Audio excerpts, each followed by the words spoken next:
deepest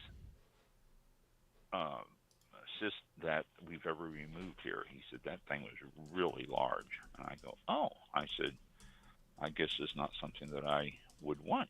And he goes, no. He said, but we got everything. So I'm just in the recovery phase. And I'm not, no pain. I haven't had any pain. They Well, that's good.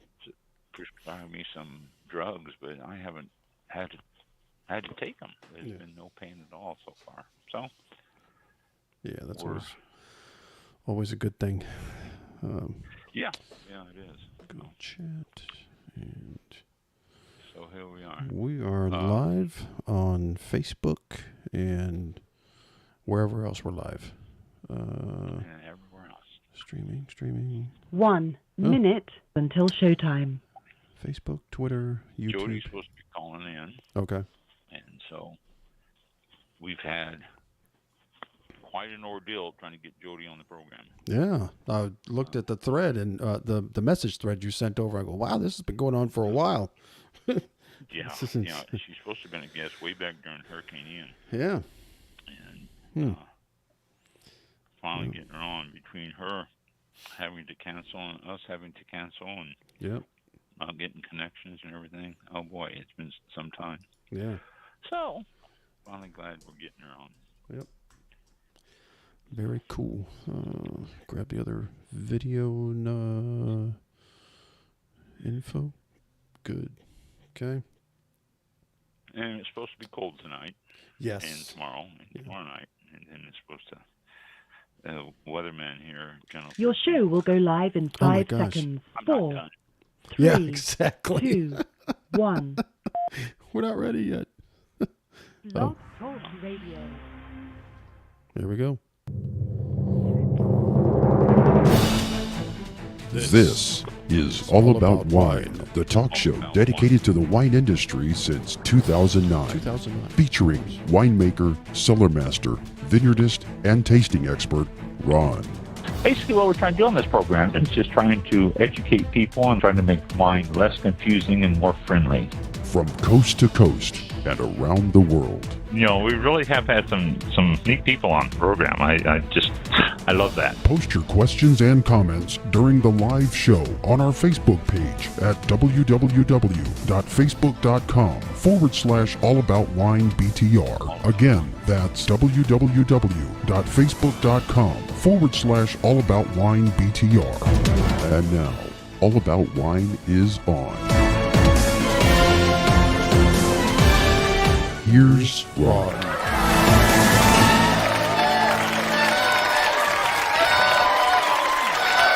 Yep. And we were actually on this week. Last week we apologized. We had audio problems on my end of it, and for some reason it's okay now. And we really do think it was Blog Talk Radio that was not living up to their contract. So yeah. That's pretty much it. We're here this week. Yep. Yeah. Okay. So we are good this week. We do have a guest tonight, Jodie Battles, and we've had bouncing around with her for a long time here, trying to get her on the show. Started way back during Hurricane Ian. When was that? November? No, it wasn't November. September 28th, I think. Somewhere around the last part of September. Yeah. Okay. I know that. We know that day very well. Yes, I can imagine you do. That was a day that will go down in infamy. That's right. Yes. Still, yeah, not as bad as it could have been, but yeah. Yeah, but still. Yeah. So we've been trying to get Jodie on, and she's not here. Let me go back and see if I've gotten a letter from her, or not a letter, a message from.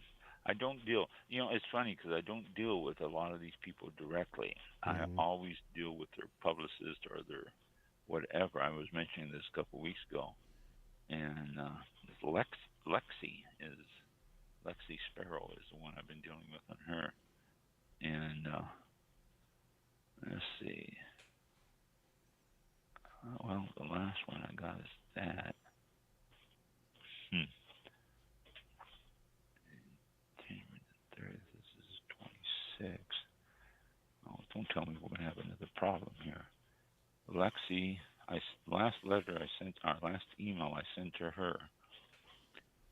Her response was, "Thanks for reaching out. I'm currently on a press trip and will be checking my email periodically throughout the week. I will return on Monday, January the 30th. Well, okay, but... Oh. And if there's an urgent matter, reach out to Cassandra. Well, January 30th. She's not back yet. She's not back yet, but if she's checking it periodically, and we've had this scheduled. And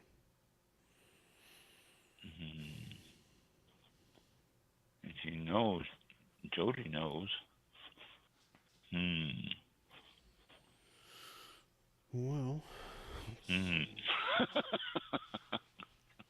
Oh my God, the stars and the planets are against us getting Jodie on the show. Oh my gosh, this is unbelievable. You know, really unbelievable. You know, let's see, where is what I want? Okay, Jodie Battles is the beverage director for JK Food Group, where she oversees beverage menu development, importer relations, and staff education at acclaimed restaurants Toro, Copa, Little Donkey. In addition to the recently opened Faccia Bruta and Bar Paulino, where she is also a partner alongside chefs Ken Oringer and Jamie Bissonette. And it says that Faccia Bruta is the group's new coastal Italian restaurant. Bar Paulino is their new natural wine bar, inspired by the new generation of Paris wine bars, showcasing an extensive list of wines with a focus on organic, natural, and biodynamic selections. So that's just a little bit about Jodie. She may not be here tonight. She may not be here tonight. Yes. Tune in. I don't know. Do I have someone next week or not? I don't have my calendar in front of me. But she is. Our guest last week followed somewhat of the same path as Jodie has, working in restaurants and all that, and doing that. So it's pretty cool. You know, the 30 under 30 or 40 under 40 women in business, in the wine business, is really cool. So let's see. Oh, we got Jodie's. Oh, wait a minute. I think Jodie's in hold. She's in the green room right now. So let's get her on the show. Welcome to All About Wine, Jodie. Hi, Ron. Thank you so much for having me. How are you? Oh, I'm doing quite well. We're just reading a little bit about you. Mike and I were talking about how difficult it has been to get you on the show. Oh, my gosh. I know. We have been trying for quite a while, haven't we? Ever since the hurricane back in September, which... Yes, I'm glad you made it through that okay. Yeah, well, we did, finally, and Mike was the one that had some damage, and he's back home and doing well, and everything is behind us, and we're preparing for the next hurricane season. But we tried to get you on then, and there was no connection, and then we tried, 3-4 other times, and then you were ill, and then we couldn't get through, but glad you're on the show tonight. Finally. Yes, so likewise. Thank you for having me. No, it is a pleasure. So I was just reading a little bit about your resume, if you will, about your history of where you are and what you're doing now, but I always like to have the person who didn't tell us about it instead of me telling about it. So how did you? What's your background? How did you get all this knowledge and where you are now, and what you've done and all? I'll just let you tell your story. Yeah, sure. So I grew up on Cape Cod and was in the restaurant industry from, high school ages, college, all of that. But I didn't really start to cut my teeth in the wine industry until I moved down to Charleston, South Carolina. So I was down there. I ended up finishing school down there, and I was working for a real estate development company in finance, and quite honestly wasn't super excited and inspired, to put it kindly. So I actually had a friend who had an aunt that had a wine retail shop that also functioned as a restaurant upstairs. So rather than a conventional wine list, she essentially let guests shop the store and then had a corkage fee sort of situation. Wow. So yeah, it was a really cool, interesting thing. And that's a cool idea. Yeah, that really is. Yeah. So they did, we did a really big wine by the glass list, but then the bottle list was truly shopping the store. So it was a lot of fun, and it gave me, I was really just helping her out on the weekends to start, but it gave me a lot of exposure to a lot of wine really fast. And I had a really wonderful mentor at the time who sort of took me under her wing and started teaching me about wines, and, would send me home with 3 Pinot Noirs from all over the world. It was like, try these and go take them home, sit with them, really start to understand things. And long story short, I was doing less and less at the finance company and more at the wine bar. And I ended up leaving to go be with them full time, and really just kind of dove in head first. Really fell in love with the entire restaurant industry and the wine world specifically in a whole new way. So I was in Charleston for 9 years and worked at that restaurant wine bar for a while. Went to work for another hospitality group called Patrick Properties that has a number of properties in downtown Charleston area. And I oversaw the wine program while I was the AGM and moved into a general manager position. And while I was in Charleston for those 9 years, I got my quartermaster sommelier certification. I did the Society of Wine Educators and did some stuff with La Danse Escoffier. So kind of really got a broad range of wine things happening. And then I moved back to Boston. It'll almost be 10 years now, which is crazy to even say. But almost 10 years ago to work with Ken Oranger and Jamie Bissonette, who are the chef partners of the restaurant group, JK Food Group, that I'm with now. So I started with them as the GM at Toro, which is one of our flagship restaurants originally. It actually has its 17th anniversary party later this evening. But it's a Spanish, yeah. So it's a kind of an institution in Boston, which is cool. But I started with them there, and then had gone on to take over the wine program and the beverage program at Copa, which is our Italian Enoteca just down the street. And we opened up Little Donkey, which is our sort of internationally inspired small plates restaurant over in Cambridge on the other side of the river here in Boston. And then just recently, this past May, we opened up Faccia and Bar Polino, which is 2 concepts in one. That's with a very fun little niche wine bar downstairs and then coastal Italian upstairs. So at this point, I do the wine programs for the whole group, and I'm a managing partner at the new property. So it's been a great ride so far. It sounds like it. It sounds exciting. Boston, Boston is my second favorite city in the whole world. I just absolutely fell in love with no Boston. way. Oh, yeah, I love Boston. Nice. San Francisco being my first, but Boston comes in a very, very close second. I just love the city of Boston. It's just nothing to do with wine, it's a but I great have place. to share a story with you. I was Please. stationed at Fort Devens back when it was Fort Devens before it became a subdivision now. But I was stationed at Fort Devens. A friend of mine used to go, he and I, into town and on the weekends just to get away from being military. And we would spend most weekends just sitting around the commons. We'd go in there on Saturday morning and come, leave on Love it. Sunday afternoon. And it was great. I mean, it was, the concerts. We'd always get involved and pick up softball games or playing frisbee or something. One day, he and I were there, and there was two young ladies about our age sitting on a blanket, not 10 yards from us. So as young men are wont to do, we went over and struck up a conversation with them. And we were talking for a while. They were born and raised there in Boston. They were in their first year of college. They had never been any further west than the middle of New York State. And this was 1969, so I'll give you an idea.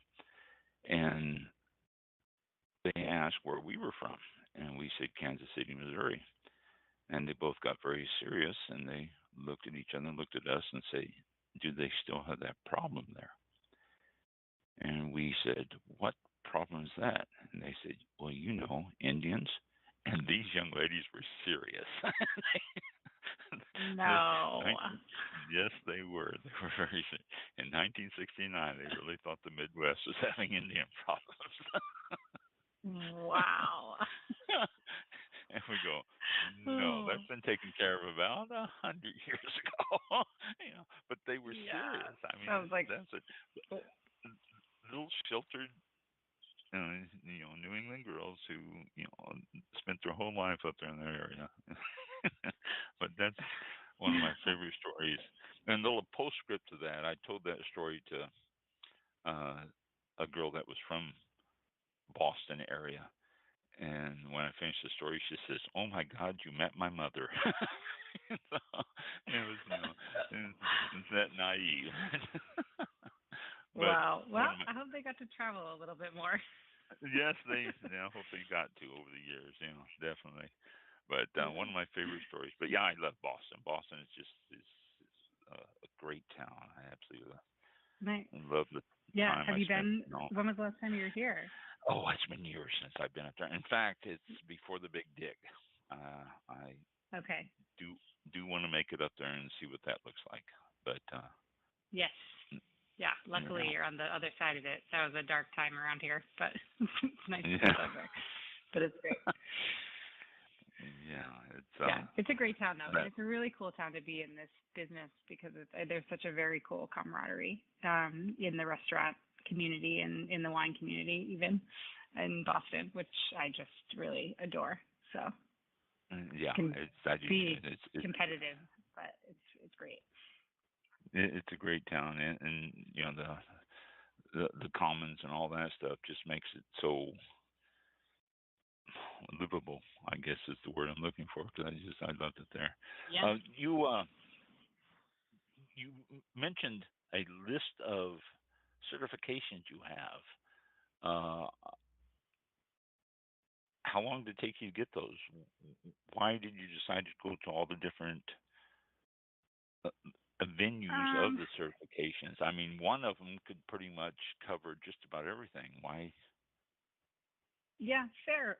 So when I was younger at the time, and honestly, I wanted to really arm myself with knowledge, and I felt like the certifications were a way for me to do that. And I was also like a young female at the time, and I wanted to prove myself, and I was excited about the two different avenues of those particular schools for certifications, with the court being much more focused on sort of like restaurant and service and that element of things. And then the Society of Wine Educators really diving deep into the educational side. Because for me, the education when it comes to wine to this day, like even with my staff, is the backbone of what I do and what I believe in when it comes to empowering the people that work for you and that are excited and want to be coached and learn, because that's the kind of exposure that I was given that gave me the drive and passion to want to pursue it to the point that it became my career. So I liked that was a different element of thought and kind of the backside of the educational process being such a big focus with the Society of Wine Educators. Okay. And like I say, there's so many different ways you can get the education on those. But you're right, the restaurant and food service businesses seems to be with wine educators more than anything. So, Yeah, you, yeah, and we have a lot of people that do the W set in up this area as well now too, which is a really great program also. oh yeah, the let's see, what I read something about. The Bar Polino and Yes, you Arpolino. you mentioned I noticed on a thing there that it was showcasing organic, natural, biodynamic selections. I want to get your thoughts on natural, biodynamic, and organic as opposed to just make a wine. I mean, is there, in your opinion, that big of a difference between all these different styles? Yeah, I mean, for me, it comes down to, the same principles that we kind of put in place when it's like for the chefs, for instance, we have Copley Farmers Market is a couple blocks away from the restaurant.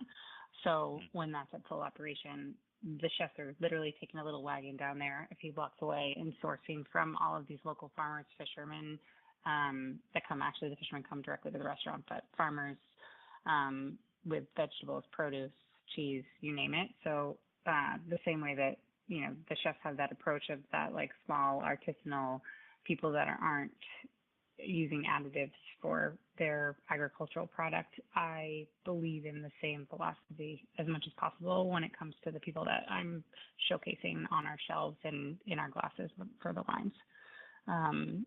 There's a lot of great wine out there, but in regular conventional wine, there's a lot of things that can be added to it that don't have to be on a label. And I think less is more.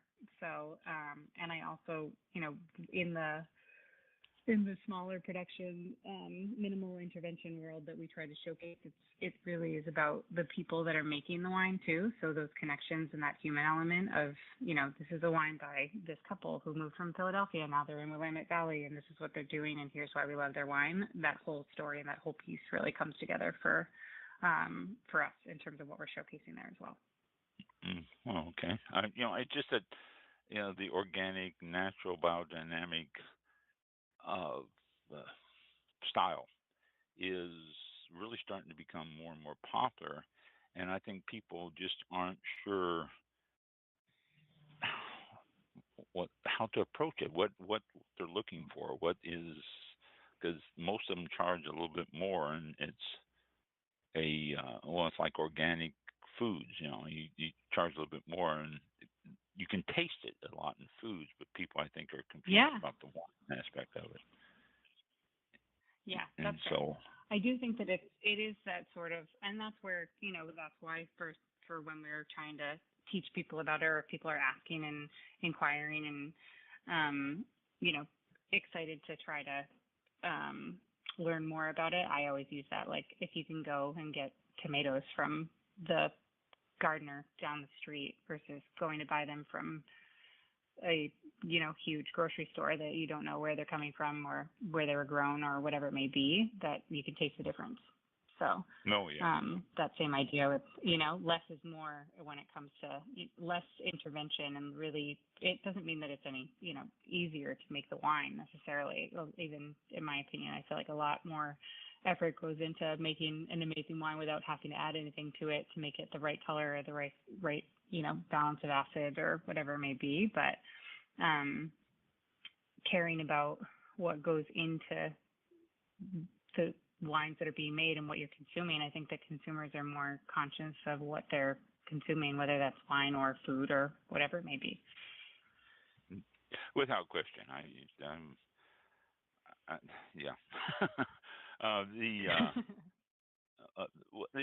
it's a big area now in wine, and I'm seeing a lot of articles about organic, natural, and biodynamic, and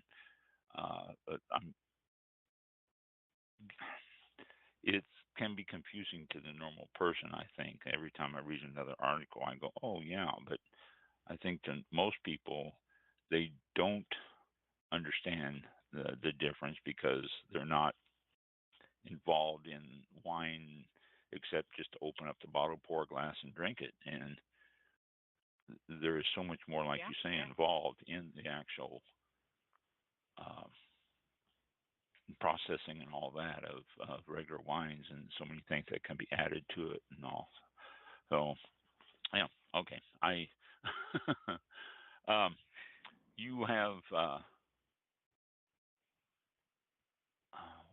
you mentioned something earlier about the restaurants now that you have. You are a manager of your restaurants, and how many people do you have in the restaurants? How many people in the group total do you have? Oh, that's a hard one. I think right now probably it's somewhere in the, like, I would say maybe like 180, 160, somewhere around there. Wow. It's all told. Yeah, between Wow. and that's, I mean, between management and front of house and back of house. So, Right. yeah, Little Donkey and Faccia. Faccia are probably our two biggest locations, and then Copa is a little bit smaller. It's 10 tables, 11 bar seats. It's like our cozy little spot that you would find at the end of a dead end road in Rome kind of location. So the staff's a little smaller there. But yeah, it's a pretty big operation at this point, which is a lot of fun. So Yeah, I have a lot of really great people that are excited in each of the locations, which makes my job fun and definitely helps along the way. No doubt. I mean, wow, I didn't expect that many people to be involved in all this. And so do you hold classes on wine to educate people, or is it just as a wine comes up or something? How are you educating these people on wine? Yeah, so we do it kind of multifaceted. So we do when new people come on board, we sort of do like a introductory, here's what the programs are, just so they understand the each sort of unique approach, because each of the restaurants, even if somebody's worked with us at a different location, each restaurant kind of has its own identity and its own personality, if you will, for the programs. So kind of an introductory element. And then we do something called Wine Words, which right now is twice a month at each location, which is basically like a deeper dive into some subject of the wine world that, again, is pertinent for each individual program. So, for Copa, we might have just done one that was specifically on red wines from Piedmont. So we, went through various varietals, different aging, things like that. So kind of a more concentrated, focused topic. And I do that in different ways at each of the locations twice a month. Wow. So that's yeah, it's a lot of fun, and everybody comes and we open up a bunch of bottles and taste things, but we'll do things like, food and wine pairings or blind tastings or, trying different styles of sparkling wine. I mean, the list kind of goes on and on. But it's a lot of fun, and it's a great way to kind of get everybody together and taste and talk about things and learn together. And then aside from that, anytime if we're putting new wines on by the bottle or by the glass, or, something at Barpolino, we do a special pour that's like special juice that we just happen to decide on any given evening what specific wine we decide we want to pour by the glass. That's a special wine for whatever reason it may be. So we'll always taste those with the teams prior to service as well, so that anything new going on, as much as possible, they're actually getting to try and taste and, talk about what it would work with on the menu, or if it's a more obscure varietal, what we can relate it to that might be more approachable for a guest that hasn't ever heard of something like Garganega or anything along those lines. So kind of a daily education, and then also sort of a more focused deep dive is the. It's a great program. I'm impressed with all that. That's a very good way to get people involved and excited about the wine, because that's the one of the biggest gaps I've found over the years is when I had the winery, I would have restaurant owners come to the winery, and then they say, "Could you come out and talk to the people?" Because the wait staff is the actual connection, and if they don't have that little bit of education, it can affect the whole system, if you will. So that's a great program. Totally. I'm impressed with that. Have you ever been overseas to any of the wine countries? I have, yeah. It's been a few years Have you? now. Sadly, I did. The last trip I was supposed to do was a pretty large trip in Italy, and I actually had tickets and everything booked for March of 2020, and then the world sort of fell apart. So that Italy actually went on lockdown like 2 days before we were supposed to fly over there. So that did not happen. But I've done some pretty. Just like getting on not, all about not wine. Timing. Yeah. Yes, exactly right.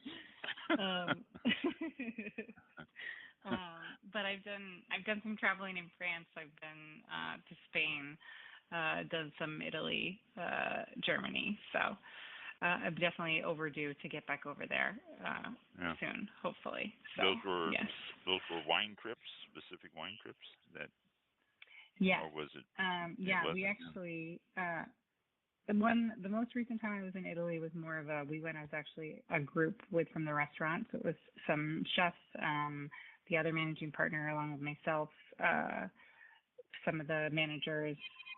So it was a whole collective group of us in a few different ways. And we went and, it was actually a lot of fun inspiration for the new location that we just opened. But that trip we did hit some wineries and tasted and had a lot of really great wines, but it was also pretty food focused as well, and culturally, and a little more of a all encompassing Italian trip. But aside from that, the other trips that I've done to Italy, Spain, and France have been very wine focused. So I love the Loire. Loire is probably one of my favorite areas for wine to visit. Yeah. Oh, that's interesting. Do you feature specific wines at specific restaurants, or well, let's see. I mean, so there's no crossover. So all the restaurants, yes, totally. Each restaurant has its own program completely. Oh. So at Toro, it's much more. I kind of stick to really just Spanish, Portuguese, a little bit of Southern French, just over that sort of Basque border in the islands. So Canary Islands, Mallorca, mostly. And then there's a few smatterings of things. We'll play with some wines that are from California, but are done with Tempranillo. So still having that sort of Spanish connection. And then Copa is fully Italian. Little Donkey in the same kind of essence as the menu over there that's globally inspired. So is the list completely. So it's sort of a smattering of things from all over. And then Faccia has a lot of coastal influence. It's 50% Italian, but lots of, with the menu being so coastally influenced, so is the wine program. And then Bar Polino has all more a little more esoteric, a little bit more small producers, funkier things as well. So they each there isn't any crossover. All the programs, sometimes they'll have the same producer, but it will always be separate wines at the most. That's the most there's ever any of the same. So it sounds to me like you're doing mostly the old world wines. Do you feature any new world wines?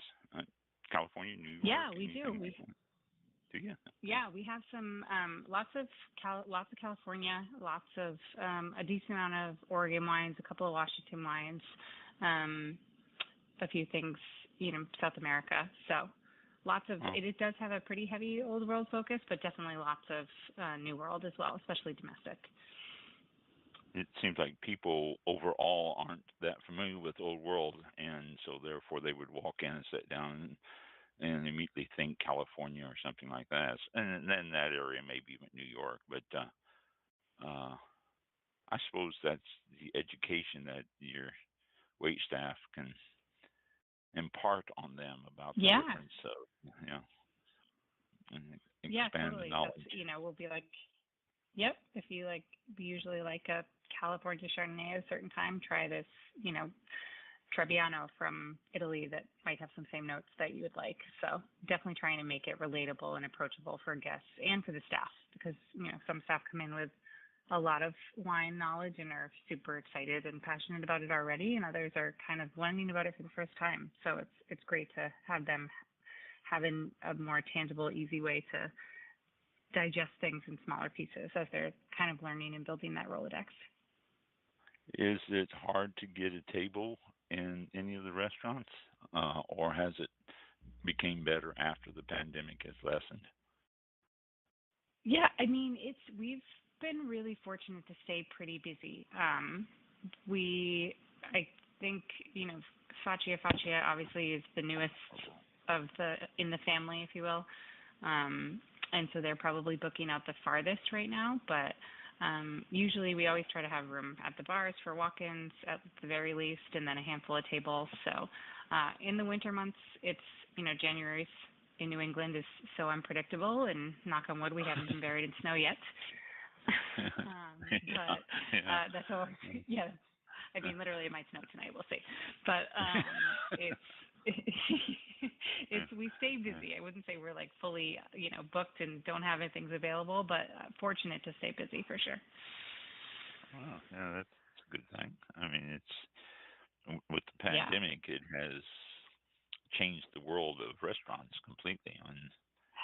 It definitely was a challenging time, and I think pivot is a word that we don't even like to have to use anymore because we did it so constantly. It was just forever evolving, and we're very fortunate to be on the other side of it with all of our locations open, and we learned a lot. It definitely changed some systems, but it is nice to have the restaurants feel like the communal vibe that we've always tried to impart in them previously and back, which is great. That the bad times are behind and all that stuff too. You Totally. said the latest restaurant. Are you looking at more? Is this going to be expanding and around Boston, or maybe even outside of the Boston area? I don't know. Yeah, I mean, I think we don't have anything that's solidified right now, but I would say that Ken and Jamie have definitely, built a culture where it's kind of forever the mentality of looking at what we can do next and better or different, and sort of continually evolving and staying relevant. And I think that inevitably leads to more projects. So this is our first location in 6 years, and with two concepts really happening in one, it's been a big undertaking. So I think we'll probably keep focused on that for a minute, and then you never know. I have to ask simply because you hear it all the time. Are you having any difficulty getting work staff or even chefs or anything when you do this stuff? Yeah, I mean, staffing is sort of a forever challenge. We're again very fortunate to have sort of a core team of from a management standpoint that is the tenure is pretty incredible, and we're so lucky for that and to have each other. From an hourly standpoint, it definitely is still challenging. I think we would probably already be doing things like lunch service at the new location if we had more staffing to be able to do so, but it's just not really in the cards yet. And that's something that is pretty common in Boston, and really even from friends that are in the industry nationwide. In the world, we used to do brunch services at some of the locations that we don't anymore, or lunch services, and we don't. So the model has changed a little bit for sure, and some of that is dictated by the staffing, definitely. Whenever you talk about restaurants or anything, the staff is always an issue, it seems like, and I was just wondering if you'd had any more luck, but it's always been an issue with everyone, I suppose. It's never ending. I have to ask, your daughter is a year old now? She must be a continued handful. She's nuts. Yeah, she'll be 2 in March now. So 2? she is. Yes. Yep. I know. Crazy. Yeah, Regan she's a little ball of fire, Aries, and she's a lot of fun. But it was, having a 1-year-old and having a new restaurant at the same time. I felt like I had 2 kids. So it was it was a lot. It's a balancing act for sure, but it keeps me on my toes. I can imagine. Well, a 2-year-old is and I'm glad you said 2 instead of giving me that month thing. So it's. Oh yeah. No, I know. I don't do that anymore. Good. 2-year-olds are a handful themselves. It's my gosh, that's they're famous. Yeah, and famous she's a word. little. No. Yep. Nope. Oh yes, that's her favorite. Yep. No and word. nope. Nope. Not nope is her new one. I'm like, oh nope. We don't want to do that. Okay. Yep. Nope. Yeah. So much nope in my house. Yeah, but I know. teaching her young. She already helped me do inventory last month at the beginning of the month. Oh, yeah. She came into Fatih for brunch and did a little counting thing. So getting her in the swing of things early. Yeah. Next thing you have to do is pour a glass of Cabernet. I mean, it's. Oh yeah. Yeah, I'll teach her to open a wine bottle by the time she's 5 for sure. There you go. Oh, yeah, that's funny. Mike, do you have any questions for Jodie? Not at this time. Just enjoying it, taking notes as always, and glad to finally have you on the show for sure. Yeah, just enjoying it. Thank you. Thank you, Mike. Thank you. No, we don't have Jodie again tonight. It's one of those things. So it's been going on. So you I was going to say something here. As always, I tend to forget stuff that I was going to ask. It happens to the best of us. I'll tell you, me more than it should, though, I'm afraid. So this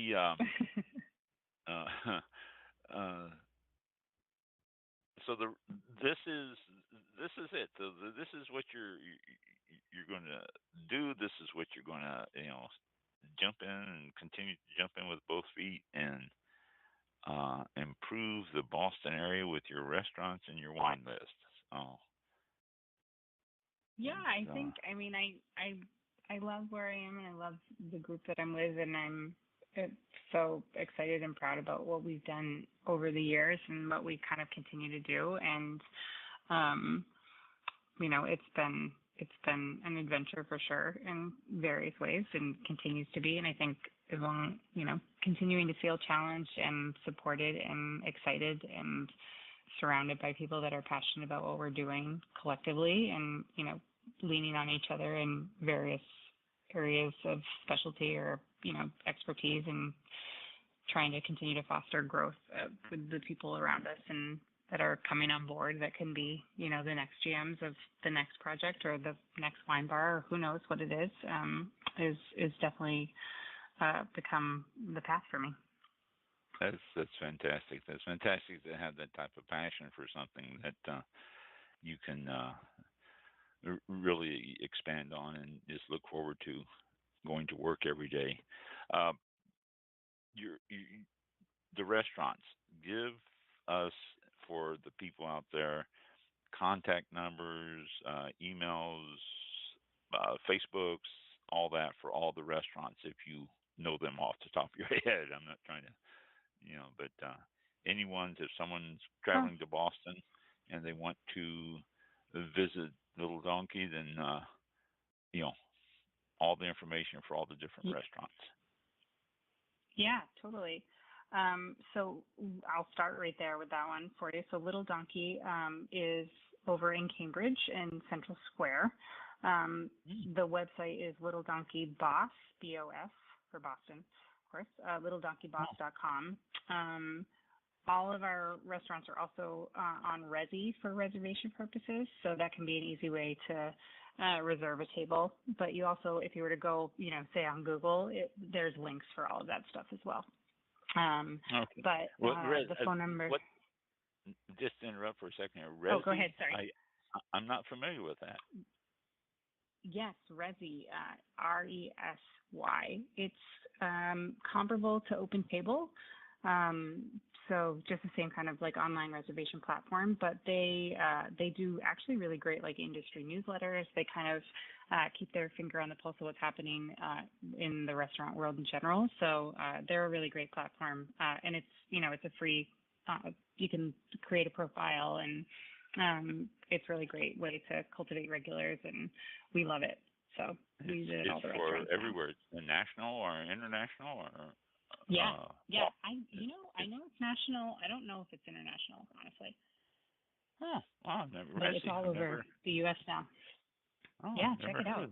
It's a cool way to like check out because people can leave reviews, and you can see all different areas. If if you're back in Boston, you want to check out other places and stuff too. It'll give you all kinds of recommendations and stuff like that. It's really great. RESY.com or not org or what? Just .com. Okay. Oh, RESY.com. Okay, I will definitely check on that. I've never heard of that. That's okay. I'm sorry to interrupt. You mentioned that, and it just caught my ear there. Please. So you were saying so they're all in Resy, but the direct line for Little Donkey is 617-945-1008. And we also, for anybody that's Instagram users, we have all of the restaurants are on Instagram and also kind of linked to each other. So if you're on any of our websites or any of our Instagrams, it'll say like part of JK Food Group and all of our sister spots. So that can be super helpful. Is any of the other restaurant sites have the O after it, like Little Donkey? For the actual websites, so they do differ a little bit. Like for Faccia, it's facciaboston.com rather than the BOS. Okay. And that's our newest location with Bar Polino underneath it. Faccia does take reservations, and again through Resy, or the direct line there is 857-991-1080. And the only thing of note there is that Bar Polino is walk-ins only, so it's first come first served. Oh. Yes. So it's a smaller, like much more intimate, and we only have like a small bar bites menu down there. So much more extensive wine program, but a smaller food program. But it's kind of great. A lot of people tend to go there for drinks and some snacks and make a night of it, or you can go, for a drink before dinner, a glass of wine after dinner from upstairs, all of that. So it's kind of fun to be able to experience both in one spot.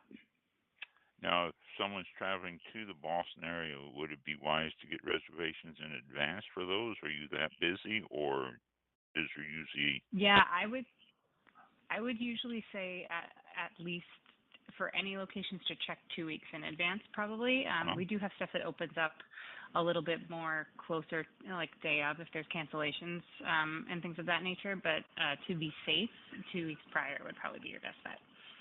Yeah, don't count on a cancellation or something. Yeah. And depending on party size, of course, if it's a party of 6 versus 2 people that want bar seats, changes availability, of course. All right. Very good. Facebook, all those on Facebook? They are, yes. Okay. Just their names, Facebook, and their name Yep, / exactly. Okay. Very good. All right. Any comments to Jodie before we say goodnight? She's got a party to go to tonight, she said earlier. So. Oh wow. I do, yeah. 17 years at Toro tonight. Oh wow. Wow. Nope. I'm looking at all the chats and everything. Everything's good there. I don't have anything myself. Sorry about that. I'm sure. That's fine. Yeah. Thank you. Okay. So, Jodie, you mentioned your party, so I'm going to I'm gonna let you go to that. And thank you so much for finally taking the time to get on with us. And I'm glad after all of our attempts and all of our problems and everything, we finally got a chance to talk with you. So sounds like an Yeah, exciting me thing up too. there. And next time I go visit my second favorite city in the world, I will definitely try to make it to one of those restaurants. And Yeah. uh, Well, please do. We'd love to have you in. And all thank right, you so much that's for all. having me. It's been such a joy Oh, to chat with you guys. yes, it is. Finally get around to it, and it was great. So best of luck to you and all that you're doing. And when you open up your next restaurant, then get in touch. We'll get you on again. Let you talk about it. Yes, sounds great. It's a plan. Hopefully we'll see you in Boston too. Yep. Okay, very good. Thanks a lot. Now, Thank have you. a good evening. Have a good evening. Enjoy the party. Thank you. You Yeah. too. Thank you. All right. Thank you. Thank you so much. Bye. Bye now. Bye. Let's see. All right. And Jodie's gone. yep. So, There she goes. Okay. yeah, got the notice. What time is it? 7:48 p.m. Eastern time. All right. Wow. Any Yeah. yeah, I don't see any no comments yet. Thought for sure maybe there would be something in there. Okay, well. People last week lost us and Yeah. trying to get caught back up. That's it. You know. I since we have a few minutes here, I found an article that's rather short, and I think I'm going to read it, and that way it gets the full impact of this.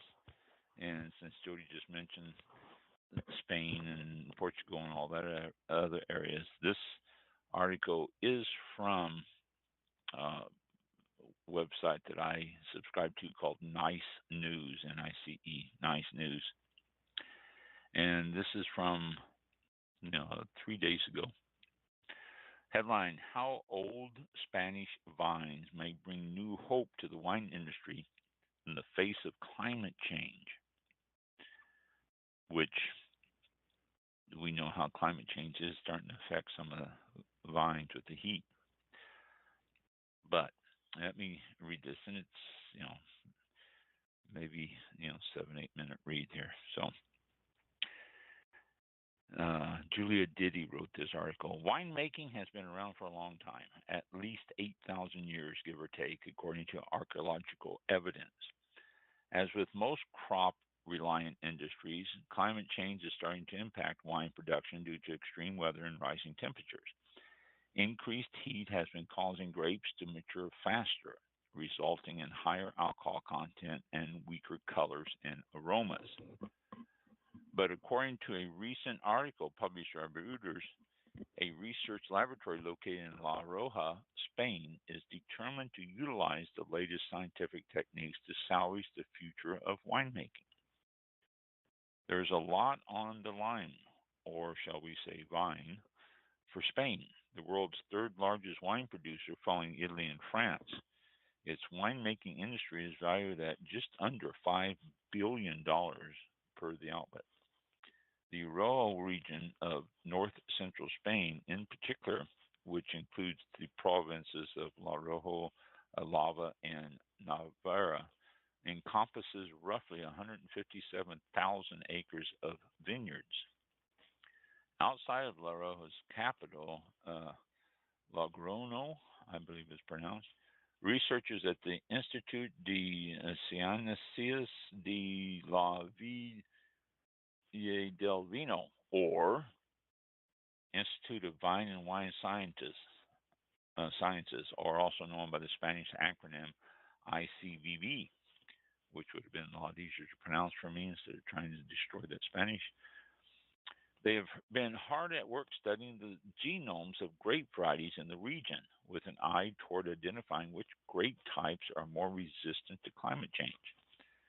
According to ICVV Director Jose Miguel Martinez Zabater, the publicly funded lab is the only one in Spain and one of only a few in the world that has been conducting full molecular analysis of vines for this purpose.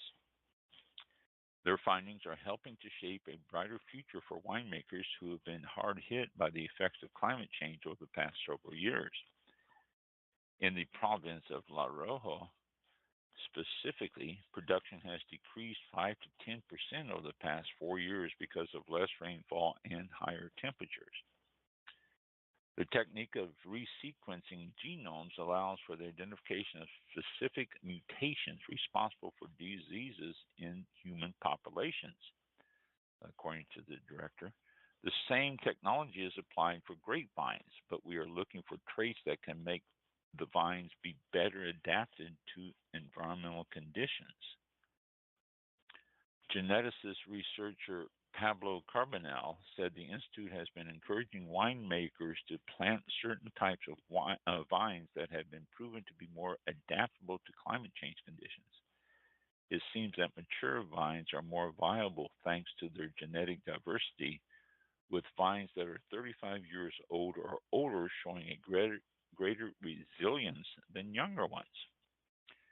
A local vineyard not far from the ICVV serves as a scientific bank of sorts.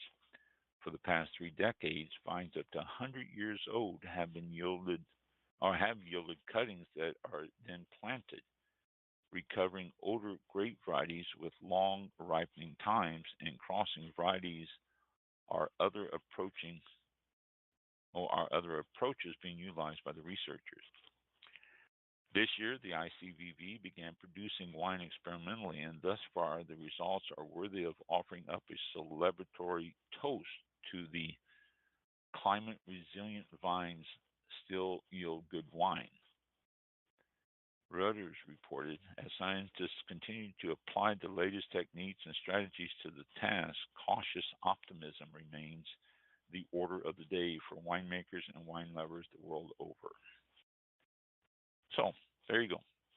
It's good news, bad news type thing, but it seems that old vines might be the key to it. Younger vines maybe can build up some resistance, and so therefore it's not going to be as critical on heat waves. I mean, this is good for California. They are out of their drought now. They're saying, not completely, but the rains, the atmospheric rivers that went through the last 3 or 4 weeks filled up reservoirs and did a lot of good, but it's not completely out of question that they might not just fall right back into another drought this summer. And so the grapevines are going to have to become more tolerant of these conditions. And it looks like with some genetic research, they can find the grapevines that will survive and will not be affected so much by the drought. How it will affect the taste, I don't know. It depends on what the vineyard and the winemaker does. Like we were just talking to Jodie about the biodynamic and natural and organic, that you might see the taste difference on certain wines as opposed to ones that they can manipulate a little bit and bring out some of the flavor profiles that they're looking for. Who knows? We'll see, but it's an issue with the climate change and the droughts and the heavy rainfalls and all that. And the grapevines are the ones that are out there in the middle of all this and having the sunshine and the rains and the flooded fields and stuff. I've seen some pictures of California and the vineyards. A lot of them are in the water, but it's not critical right now because they are in the dormant stage. And so that's one blessing for it. If these atmospheric rivers were to come in the middle of the summer, it would be devastating. But this is a little bit less devastating. You can't have the grapevines in standing water too long, because if you did, they will drown, and because they have to breathe, the roots and stuff like that. But as it stands right now, I have not read any reports or anything that it has caused any major damage to vineyards. So even though some of these vineyards you can see are underwater, it's not critical as of yet. So, but maybe a place like ICVV in Spain, and they said that a few more places around the world might come up with grapes and ideas of how to help us traverse through the climate change. So we hope so. But there you go. I wanted to I saw that, and I thought that was an interesting little approach to the climate change. I wanted to share that. Mm-hmm. So, well, do you have any other news items to add to? We have, it's 7:57, 7:58, 58. 10:58. Yeah. Clock is. We'll call it call it an evening. Okay. What's this? Nonprofit making. Oh, IKEA. Next article says the nonprofit making IKEA-style flat pack homes to help refugees, and it shows these homes that are just brought in on a pallet, and they just put them up, and it's how many square feet does it say? Oh, I'm sure it did, so I passed by it. But let's see, 7,000 homes, easy to assemble. No, it doesn't say how many square feet there are, but they're just, like, it looks like about 1,000 square feet homes that you just assemble, and it takes just a few people about an hour to put the thing together, and you've got yourself a home, a shelter. And it was the next article here. I just scrolled down to see what was down there, and there it was. That's interesting. They said, well, help refugees.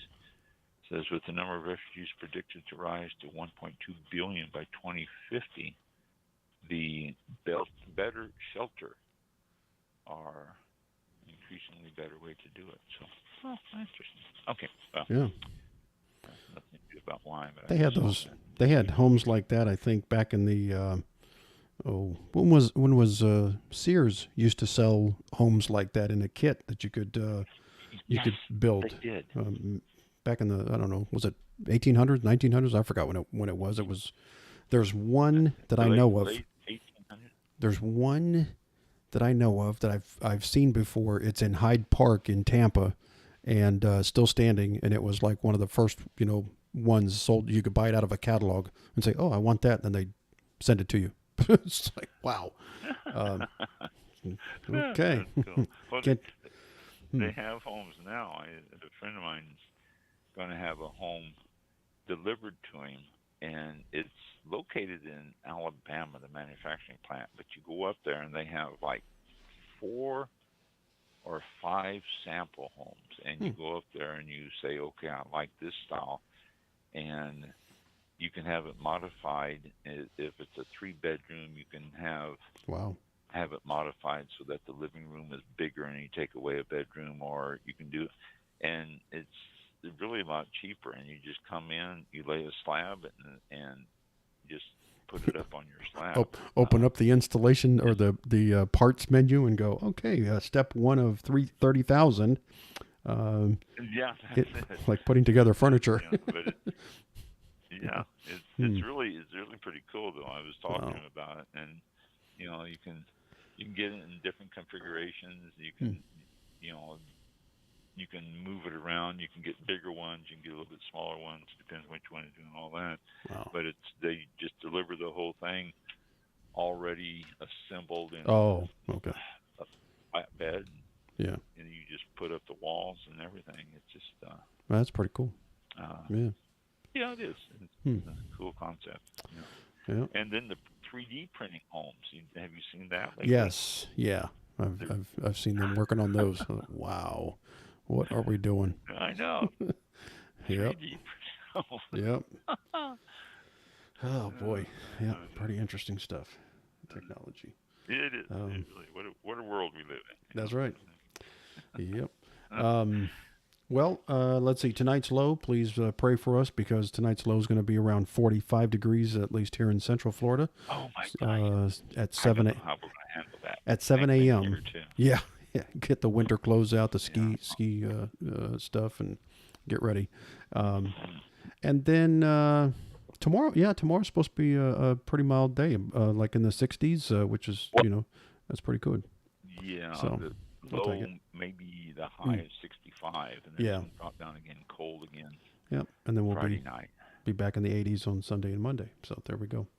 A little brief Yeah. Well, cold they front. said that this is the last blast of cold weather this year. Oh and we should- man, that means it's going to stay. should become Florida again. I don't know. I kind of wish it'd stay a little longer. Sometimes, especially around June Yeah, or I'm sure July, you you always June or July you want to. Yeah, June and July. Yep. Yeah. All right. We'll let's see. Our next show is going to be February 2nd. That's next Thursday at 7 p.m. Eastern Time. February. Yeah, we're in February already. February Is that 2nd. Groundhog Day? Is the second Groundhog Day? I don't know.